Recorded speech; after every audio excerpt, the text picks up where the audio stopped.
እኮ ስቀልድ አይደለም ያለው በደንብ ውይይት ስለማይደረግበት ነው እንጂ በኢትዮጵያ ውስጥ ብሔር የሚል ስም ሊሰጠው የሚገባ አንድ ህዝብ ቢኖር አማራ ነው። አንዳርጋቸውን እየሰማችሁት ነው። እንግዲህ አይ ዶንት ኖ እኛ እንለያለን ነው ያለው። አማራ ኤክሰፕሽናል ነው፣ ይለያል። የኛ ብሔርተኝነት ይለያል፣ በፍጹም ይለያል። ይሄንን ነገር ማወቅ አለባችሁ እንደምንለይ ነው ያለው።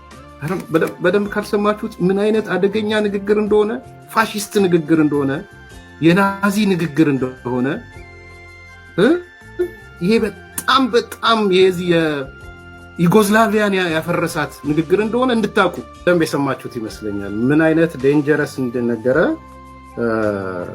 ንግግር እየተናገረ እንደሆነ ከዚህ በላይ ምንም ማረጋገጫ የለም። እኛ እንለያለን፣ ዩኒክ ነን፣ ልዩ ባህሪ ነው ያለን። ከኢትዮጵያ ጸብ ምናምን የሚባል ነገር የለንም። ቢያይሆን ሊያጋጥመን የሚችለው ትምክት እንጂ ጠባብነት አይደለም። ብሔር እኛ እውነት እንነጋገር ተባለ